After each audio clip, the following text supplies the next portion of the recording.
Greetings, ladies and gentlemen. I'm Russell, and oh my god, we're finally back to Russell's movie reviews. And holy shit, it's been such a long time since I've actually done a movie review on the channel. I think the last one was all the way back in February or March of this year. So, oh god, I know it's been a while, and trust me, I want to get back into doing these again. It's just that I haven't been really in the right mindset recently.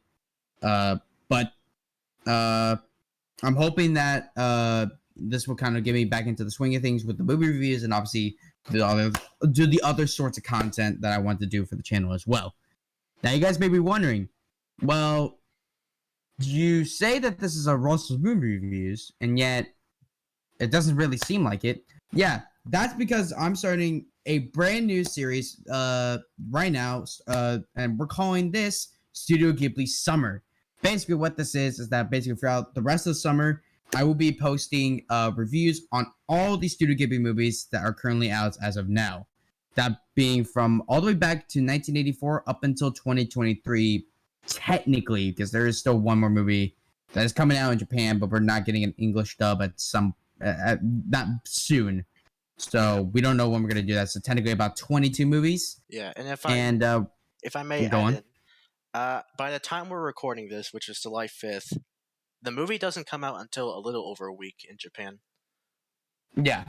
But yeah, obviously, we don't know when the English dub is coming out. Yeah, and we would prefer an English dub. So right now, Yes. even though there's technically 24, 23 is how much we can do right now. Yeah. Oh, and yeah, your friendly neighborhood Odd Boy's a part of this as well. Yeah, this was actually his idea. We've been getting a lot into watching a couple. We watched a few Studio Ghibli movies beforehand, and Odd Boy came up with this suggestion. And I was like, you know what? Let's do it. And obviously now we're here, and I'm really excited to see how the rest of the series goes, because we've already watched technically, not including this one, 2, I think at this point. Yeah. So and now this makes it 3. Yeah, but we still have a lot more. We still got a lot to do. And before we get down to what the review is, which obviously you guys should tell by the title and the thumbnail what it is, you guys may be wondering, why is my audio sounding a lot more clear than it did before, and why is my microphone up if I'm talking and you guys can hear me?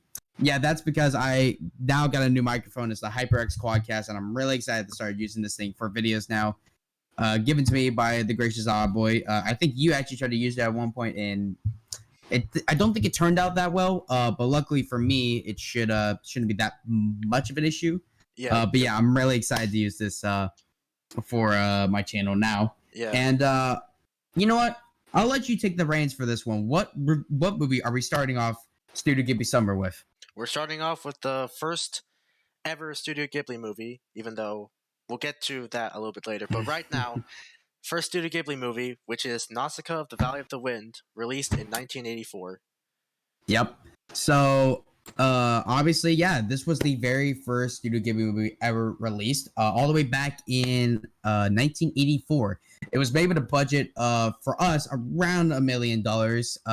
In Japan, it made about 8.3 million.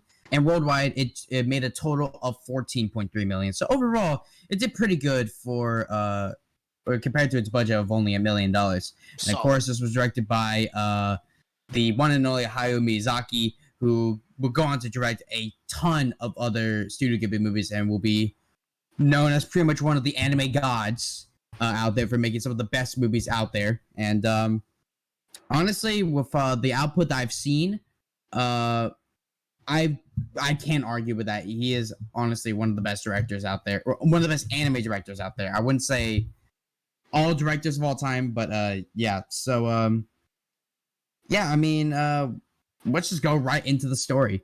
So in the far future, after an apocalyptic conflict that has devastated much of the world's ecosystems, the few surviving humans live in scattered, semi-hospitable environments within what has become a toxic jungle.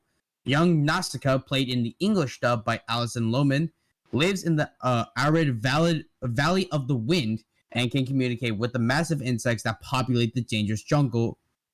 Underneath the guidance of the pensive veteran warrior, Lord Yupa, played in the English dub by the legendary Patrick Stewart, Nausicaa works to bring peace back to the ravaged planet. I should Now, also go note on.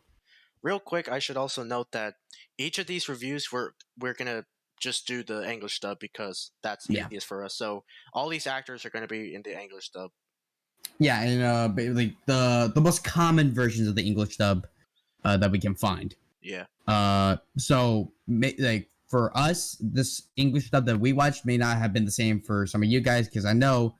Actually, we can bring this up right now. There are technically 3 different versions of the film. We obviously have the original Japanese version and the English dub that we watched for this video.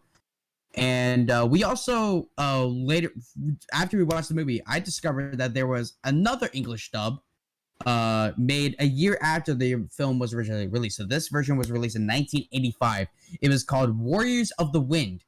And basically, what they did was basically cut out almost half an hour's worth of footage and renamed all the characters to really, really weird names. I think Nausicaä was renamed to Princess Xandar or Xandra. And I'm like, that is a big quality drop in my the opinion. fuck?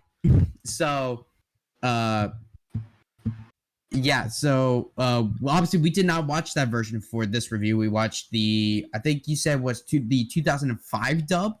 It doesn't say on Prime Video, but from what I have to guess, it should be because I've looked at many articles of the 2005 and it's got the same actors as the one we saw. So I'm confident that we did see the 2005 version. So yeah, so technically, if you're trying to look for a good English dub of the film, go for the 2005 version and don't go for the 1985 recut, because that's pretty bad. Yeah, and I think that's actually why Miyazaki has made a strict point now. If any of their movies were getting released in international markets, to leave them uncut and in the raw forms, because that one was pretty fucking terrible. Yeah, if you want to torture yourself like Russell has with many past movies, feel free to do that. And I feel like if we want to torture ourselves, if we're like drunk college students or some shit, then we could just put that on. I can only imagine how that would look like. No. What we would do is put on fucking Batman and Robin, and then some interesting shit would happen. Or we could put on Amazing Spider-Man 2. Oh, don't get me started with that shit. Yeah, I'm sorry. All right. It's like my Vietnam War flashbacks all over again. But yeah, let's before we get on to the cast and such, let's go over well, this is probably going to be very short, but we're obviously going to be going into like our personal histories with the films themselves, and obviously we're going to go through all of them. So let's start off with you, Abu. What was your first what was your previous experiences knowing about the film and eventually watching it? So back in June, so last month, I had seen Ponyo in English class, which was the first Studio Ghibli movie I've ever seen. Which, by the way, we will definitely be talking about later. But that is much later on. Yeah, much later on, but go on. I just had to address that real quick. Yeah, understandable. So, I saw that in class, and I loved it a lot. Like, I could not stop thinking about it for like a week straight, and and then I found out later about like what studio, like who made this movie, and I checked out, and I heard that's some of their other movies, and I was like, okay. And then eventually I saw Spirited Away because that 95% of the internet calls it the best Studio Ghibli movie ever. So I was like, okay, I'll check this out. Saw Spirited Away, thought it was good. Still kind of biased for Ponyo, honestly, but all that later. So I was like, and then I got the idea of Studio Ghibli Summer, and I was like, you know what? What if we just watch all the Studio Ghibli movies this summer, and we do it on Russell's channel because I'm going to be doing all the work, so free content for him. So I gathered. I mean, you didn't have to put it that way. All right, got it. Cool. Well, go on. Anyway, so after I came up with that idea, I went online and got a list of all the Studio Ghibli movies, and the first one, obviously, was Nausicaä of the Valley of the Wind. So I later rented it on Prime Video. I saw it by myself, and I thought it was pretty solid overall. And then I tried to show it to Russell, and it took about a week because, I don't know if you already said it, but like, if you want to. Well, it was basically just like a whole bunch of crap that was just getting in the way of it, and I just like wasn't really in the mood for it. But after recent events that happened, which I don't know if this video is getting posted. It's probably gonna be posted before the vlog comes out. So obviously, there's gonna be some like some people that are probably gonna be like, "What the hell are you talking about?" But basically, after I received the care package from Mobboy, I was like, you know what? Honestly, at this point, I should just do it because he graciously donated all this stuff to me. So I was like, fuck it, might as well just do it, and now we're here. Yeah. But yeah, obviously, with my personal history with it, I didn't hear that much about it. So watching this for the first time, it was definitely an experience for me. And it I don't want to say it without spoiling too much, but it was an experience, I would say. But obviously we got to go over the cast now. So we have Nausicaä, played by Alison Lohman, and I think she did a pretty good job with the material that she was given. She definitely does a good job playing a sort of not naive but a vulnerable character who doesn't really know the situation that she's getting really into until a good chunk of the way through, and then she just tries everything that she can to stop it. But what did you think about Alison Lohman's portrayal as Nausicaä? I thought she did pretty good, given the character that she played. Because Nausicaa, if I may say right now, her character is pretty interesting because she's one of those female characters who just, doesn't give a fuck. And I think Allison, did a pretty good job with portraying that. Yeah. I think yeah, she's definitely a almost no tough person. There are a few moments where she is very vulnerable. Most of the time, it's when people are dying around her, and she has like nothing. She like wants it to stop because she just wants to live in peace. And it's still I mean, granted, it's a very human trait. Like people don't want to see other people die unless they honestly deserve it. So you can't honestly relate to her, and honestly, so far from what I've seen, she's actually one of the most likable main characters in any Studio Ghibli movie. Because trust me, we'll get to some annoying ones later. Oh, yeah. But overall, I did like her character, and it really does show that she does care, and she does want to try to make the world a better place. And I think for a main character in this sort of story, it definitely works for that much. For that, really.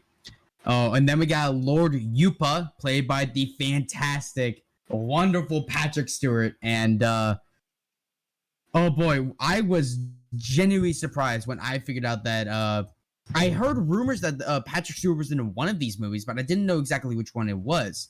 So to figure out that it was technically the first Studio Ghibli movie chronologically, and I was like, damn, they got some talent in here. But what did you think about Patrick Stewart's portrayal in this movie?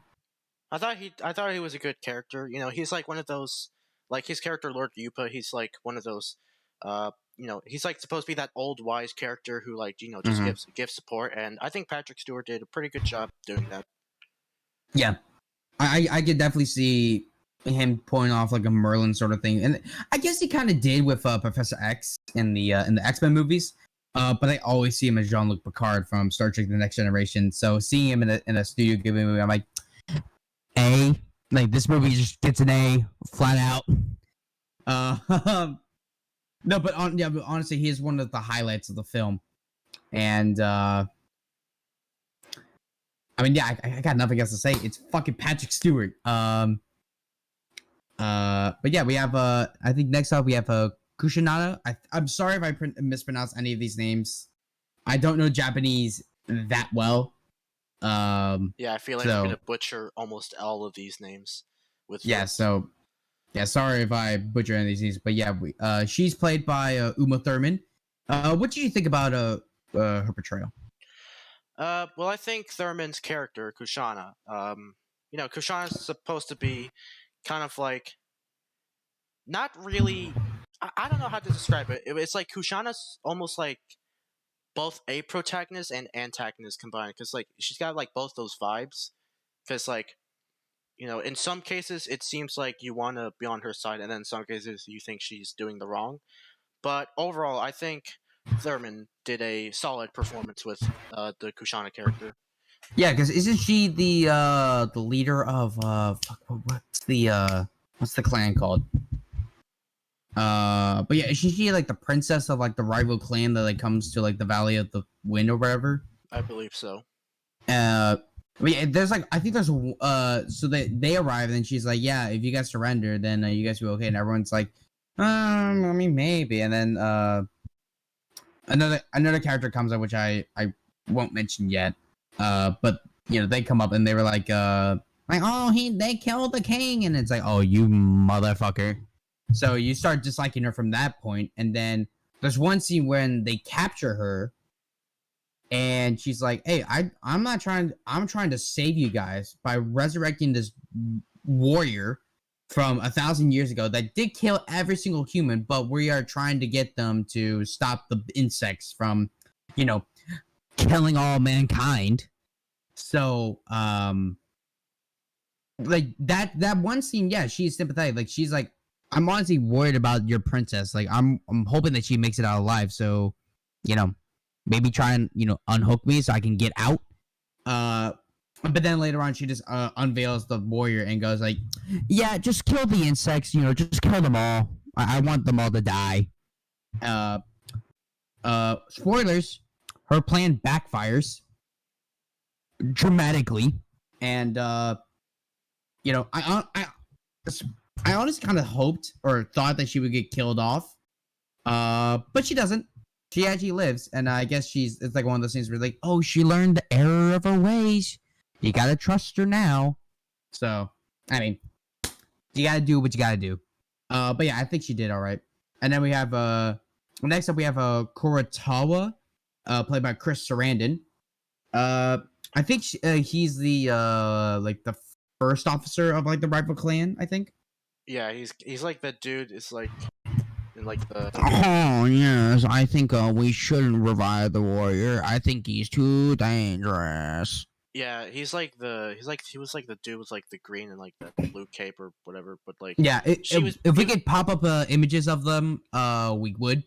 But Studio Ghibli themselves have let's just say a policy about showing especially footage of their movies. I'm not sure about stills. I think we could possibly show stills, but I know footage is a no-go. So yeah, if we could pop up stills, then we would, so you can kind of understand where we're going from. But yeah, I just wanted to address that. But yeah, I think he did an all right job. It's definitely one of those like douchebag kind of like he seemed like he was trying to play like one of those like douchebag kind of like business tycoons. Like, oh yes, we should let this kingdom just die. They don't deserve to live.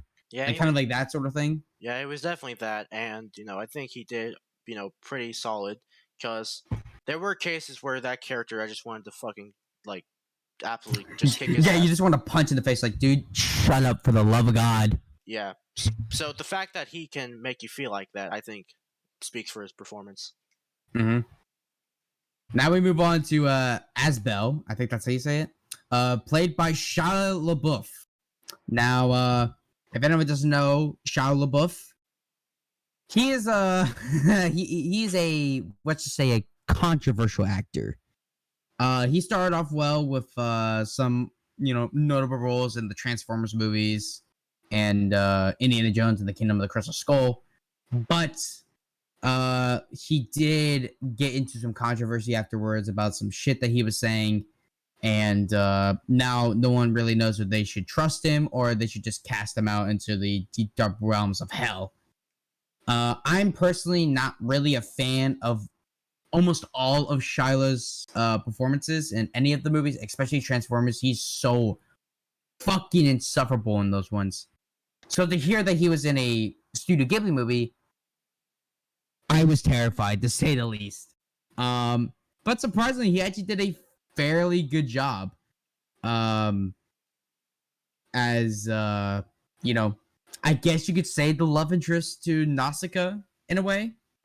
But what did you think about Shia LaBeouf in this film? I thought he was, pretty good because, like, it's like his character of Asbel is like not sure how to describe it, but it's like that. As he said, yeah, he's kind of like a love interest for Nausicaa, but also kind of not really. I don't know. Yeah, It's not like it's not like other Studio Ghibli movies, especially one, but he's still, I guess, a supporting character. yeah. But overall, I definitely say like he's definitely like that sort of like rebellious teen sort of character. yeah, Which he does good at because I mean Yeah. it's fucking Shia LaBeouf. yeah, overall, pretty solid performance. Yeah. And then we have Mito or Mito is I think Mito, right? Uh, Played by Edward James Olmos. Now, if you guys are film buffs, you guys may know Edward James Olmos played I think Garrett. I think that's how you say his name.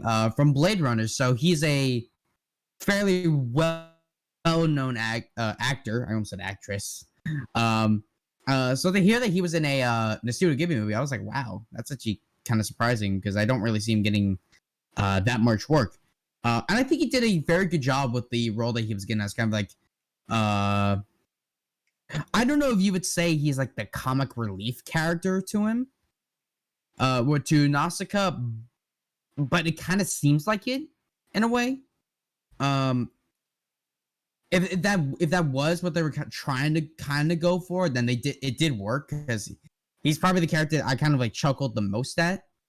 But yeah, what did you think about Edward James Olmos in the film? I thought it was a solid performance. I'm not like I didn't really follow his character that much because most of these like characters in this film, they're just kind of like side characters, so you don't really follow them that much. But Yeah.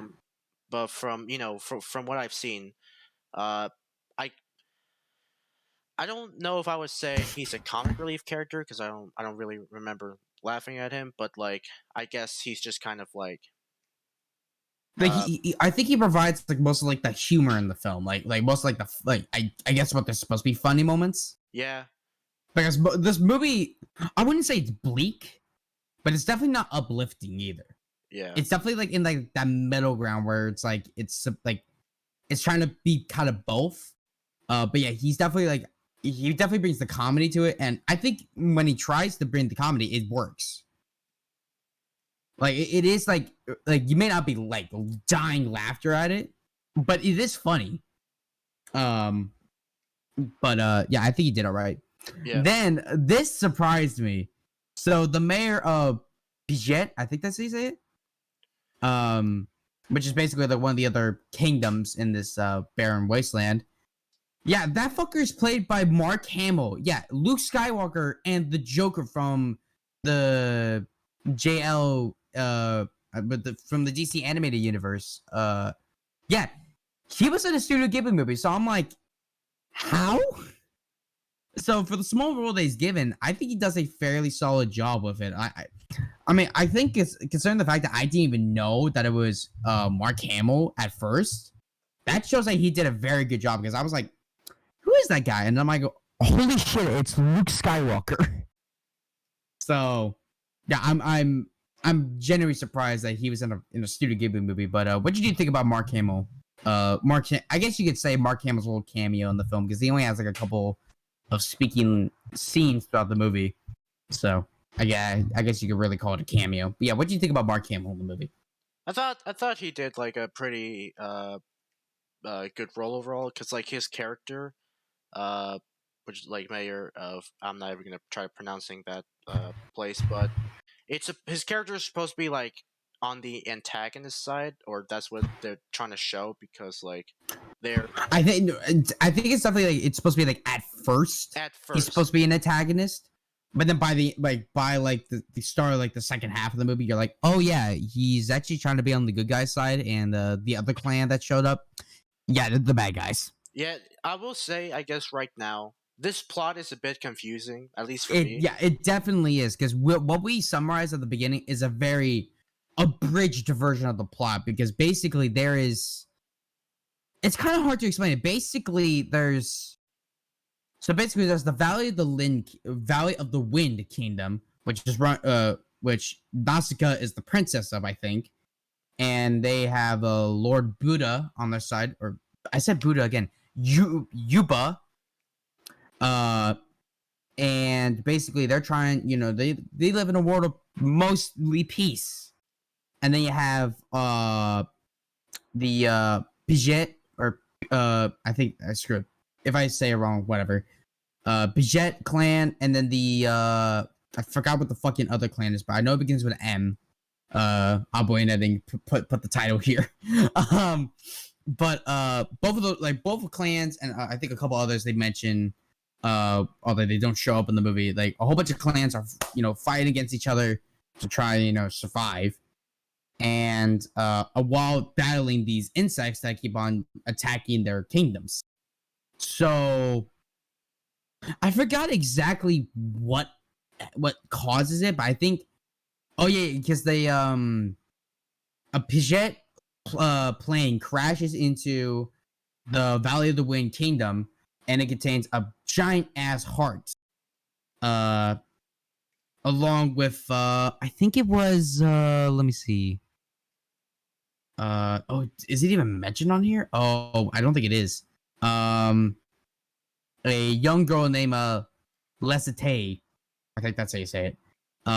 She dies right after the crash, but she does say destroy the cargo, and that's because of this giant heart, which it turns out belongs to, or it used to be the heart of one of the giant warriors that 1,000 years ago decimated the entire planet and caused it to be a barren wasteland looking like Mad Max. So basically now they're trying to figure out, I guess, how to not only stop the insects, but also stop this clan that showed up at their kingdom. Basically, they're trying to revive it, and they're trying to stop them. At the same time, a boy from the Pishi clan, Asbel, tries to stop them, but Nausicaä initially thinks that he is an enemy. So, but as the movie goes on, they start to get to know each other a little bit more, and they both encounter some members of the Piget clan, along with the mayor, played again by Mark Hamill, and they basically explained that yes, they were the ones that found the heart, but they were not intending to revive it. Basically, they just wanted to have it as like a defense mechanism for themselves. But some of the other clans heard about what they discovered and tried to steal it, and apparently one clan got it. That being the clan that we followed at the beginning of the film that attacked the Valley of the Wind clan. So now it's a race to not to stop them from reviving this warrior because it will bring decimation to the entire planet again. Then at the same time as well, that same clan that was trying to revive the warrior is also trying to destroy the insects by stealing a baby insect. I think they're called ohms, I think. Yeah, they're called ohms. So yeah, they steal a baby ohm to try and draw all the ohms to their location to try and get the warrior to destroy them all so that they can rule the planet. Did anyone get confused by that? I sure fucking did.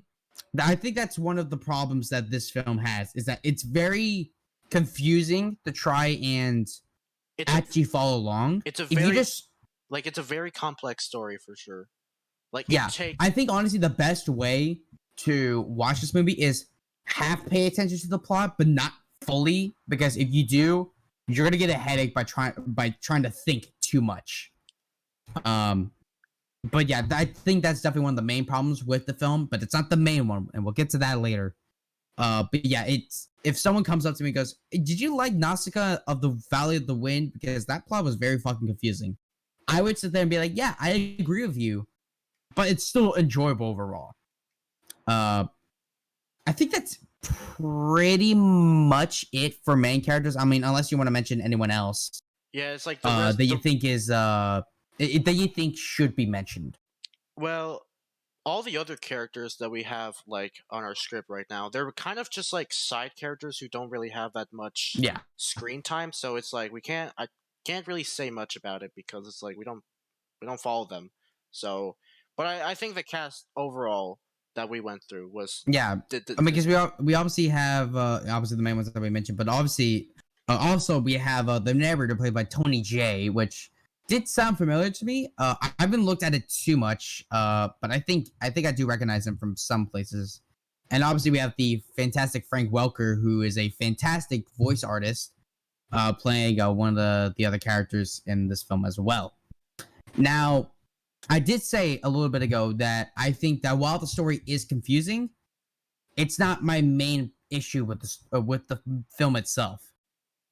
My main issue with the film is the soundtrack. Now you may be wondering what's the issue with the soundtrack. It's not that the soundtrack is bad. It's like, not bad. It's It's just how it's, I guess, composed. While there is some orchestral music throughout, which does absolutely work in those situations, a good chunk of the score is electronic slash like 80s tech music. yeah, which not that it's bad, but it's just like it's It weird. does not fit the movie at all. Yeah, Like I can easily recall like 2 or 3 moments throughout the entire movie where it's supposed to be like this big emotional scene, and yet they slap on like a traditional 80s disco like song, or like not like a song, but like it sounds like 80s disco, and I'm just sitting here like, I thought I'm supposed to be like feeling emotions during this and not like judging my entire life. Like it's very jarring where you go from big orchestral music, like the main theme, it sounds great. oh yeah, And then like 15 minutes later, you hear some random disco music over like a dogfight in the air. I'm like, how are these two soundtracks from the same movie? Because they don't sound like it. so while like the soundtrack in general is pretty good, the way or at least like the time they use it and like a pretty good chunk of the movie has like this electronic music and it's Yeah, I would say overall the soundtrack is actually very mixed. yeah, Overall, there are a few standout tracks, like all the orchestral music in it, which is very little, is great. The techno music and like disco music, it's not bad for techno and disco music. it just It just shouldn't- doesn't fit in it. It doesn't fit in the Studio Ghibli movie at all. Yeah, and it, I just don't get why they thought that would be a good idea. I guess just to fit with the times, because it Yeah, was like 84. yeah, because I was gonna say like maybe they just wanted to try to fit in with like the Western audience and a lot of Well, because I don't even know if it was specifically for Western audiences. Because like I said, well, technically, um, yeah, like I said earlier, there was an English dub initially released in '85. but that was very different. But yeah, that was very different, and obviously the version that we watched was the 2005 English dub. So I'm thinking that the music was, like, honestly, it was from the original Japanese version, and it just confused me as to why Miyazaki, if he did decide to do the disco music, why he did it in the first place, because it does not fit this movie at all. I could see some other movies that could fit it, but definitely not for this. But yeah, I think overall that's like my biggest complaint with the movie is that why disco music? um, I mean, unless you want to say anything else before we get on to the fun facts. I feel like I'm not too sure because like I do agree that the music, while enjoyable, just doesn't fit with like like the environment, I guess, of like or like the setting of the movie. The I would probably rather, in my opinion at least, I would rather have that rather than like this really confusing plot. I guess I get, yeah, for some, You just muted yourself, Russell. but like, Oh, did I actually? No, I didn't. it like it like muted for a sec. I did. I muted it, but basically, like for some things, I can understand that, but for other movies, I think the confusing plot, while obviously it is confusing, it actually does kind of work because it like. I think you have to at least give this movie a little bit of leeway with it because it was technically the first Studio Ghibli movie or the first movie that they made. Yeah. So some of the imperfections you can kind of just. I feel like you can easily skip over it because overall it's a very well made movie. Yeah. I mean, yeah. Besides the music, but like I could see where you're coming from though. I mean, yeah. Like I do still enjoy it, but like even after watching it, it's like if someone were to ask me, like, summarize like the Nausicaä of the Valley of Wind, it's like it's just so much happening, and like so much to remember. It's like really like it's just a big headache for me. Yeah, but overall, still an enjoyable movie. Mm-hmm. So yeah, obviously now we're gonna move on to the fun facts. And the first one here is this technically wasn't a Studio Ghibli movie. Let me explain. So obviously the movie was released in I think mid 1984. I'm not exactly sure on it. We're gonna have to post the date here. I checked and it was March 11th. Okay, so early 84. Yeah. Studio Ghibli technically wasn't founded until I think mid 85. So that's a full year until Studio Ghibli was actually founded. Yeah, I'm checking it right now. June 15th, 1985. So yeah. While obviously now we do lump this into the category of Studio Ghibli movies, I don't know if you would still technically call it a non-Studio Ghibli movie since it was released beforehand. I would still technically lump it into there because it does feel the same as like any other Studio Ghibli movie. So for that, I do have to give it that. But obviously, 85 was the year that the really kind of crappy English dub was released, and I think they realized after that they're like, okay, we need to make ourselves a company so that we can be like, hey, don't mess up our shit, do it right next time. So yeah, and then fun fact number 2 was that Miyazaki wouldn't let anyone else or wouldn't let the movie be made unless he directed it. So yeah, basically Miyazaki was a creator who was dedicated to his work. He wanted to make sure to the best of his ability that it was done right. Any sort of thing that his studio was attached to. So when he was approached to make a possible film about Nausicaä, which I think was a manga series that he might have created. I'm not exactly sure. I'm gonna have to look back at that. But yeah, when he was first approached by it or with the idea, he was a bit adamant at first. But then he ultimately agreed to doing the project with the stipulation that he would direct the film because he did not want anyone else butchering this story. And honestly, I feel like his judgment here was very correct. Yeah, so I just looked it up, and yeah, it's a manga series made by Miyazaki. So yeah, this was technically his, It was his baby. Yeah. So he was like, "You're not fucking touching it. Yeah, I'm doing it." Yeah. So it's like we can make a movie, but you better let me make it, or else no deal. I'm walking out the fucking studio. So yeah, I found that kind of interesting. Gotta give that man some credit. He's not letting anyone fuck this up. Exactly. So, Franco, I guess. It's technically okay to say that now. I think people should know by now from the iceberg. So yeah, Franco. Since you haven't actually been on here for a while, I'm pretty sure you know the scoring system. We're gonna do a letter scoring for every single one of these movies, from an F ranking to an A+. Yeah. So Franco, what would you rank Nausicaä of the Valley of the Wind? See, this is hard because like it's a good movie, but like compared to at least what we've seen so far, it's definitely not as good, but if I had to give it a ranking, uh, I'd probably give it like somewhere around a B. I think around a B is like pretty solid because the only obviously like as we said earlier, the only flaws with this movie, at least for both of us, is the story is a bit too confusing to like fully understand, and Mm-hmm. the techno music just kind of like just ruins. Dumbs it down a bit. Yeah, But overall, yeah, I do agree. for the first Studio Ghibli movie, pretty solid start. It's not bad. It's definitely not bad at all. But yeah, for me, I'm gonna give it a B plus.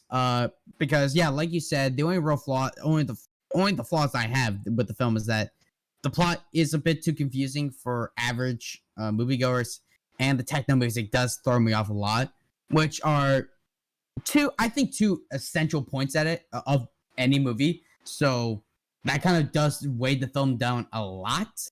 But overall, I still really enjoyed the film, so I'm gonna give it a B plus. So, that pretty much does it for Nausicaä of the Wind Nausicaä of the Valley of the Wind. Overall, we did enjoy this one, and this really makes us excited for what is to come. So, Abu, you wanna, I guess, whatever works. What do you want to announce? What the next movie will be for Studio Ghibli Summer? Yeah, sure. All right, so the next movie that we got released in 1986 is Castle in the Sky. Mm-hmm. And keep in mind, like, I don't know if I should say this, but like the way that at least I plan to have this whole thing structured out is like we watch the movie, and then we do the recording, and then after that, and when it's uploaded, I rent the next movie, and then we both watch it. So, haven't seen it yet, but that is the next review, the next episode. It's gonna be Castle in the Sky from 1986. Yeah. And I've heard some stuff about it. So, well, then again, I'm kind of excited to see all these Studio Ghibli movies. Well, probably besides one. Except for like one or two. But yeah, guys, we'll see you guys then for our review of Castle in the Sky. See you guys then. Live longer. Actually, wait. Beforehand, I should, obviously do your traditional plugs. Obviously, if you guys like this video, make sure to hit that subscribe button and hit that bell icon to get notified when future videos are coming out. You can also check the two latest videos right around here somewhere, and also you can click on my channel right down there, or you just click down on my name right down there. If you go down in the description, you would also see my social media pages, my Instagram, Facebook, Twitter. That's when you guys get notified when videos will be coming out, and also just my personal life in general. If you guys want to know what I think about a certain movie before the review comes out, don't follow me on my Letterboxd page, because that's where I will be posting my thoughts on them. That actually will be coming in very handy for Studio Ghibli Summer. So you better stay tuned for that, and make sure to follow me on Letterboxd, because if you guys want to know my opinions on it, that's where you'll hear it first. And yeah, obviously follow me on Twitch for my live streams and stuff like that. And obviously I have a Discord server, so if you guys want to come down and talk about Studio Ghibli and other sorts of random crap, you can guys go down there and have a good time. Anyway, guys, we'll see you guys next time for our review, Castle in the Sky, released in 1986. Live long and prosper. Yeah.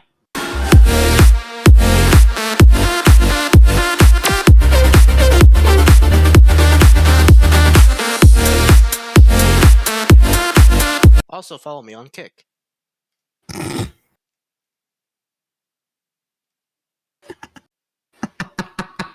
I kind of felt like we had to. That was so out of fucking nowhere. That's gotta be the ending.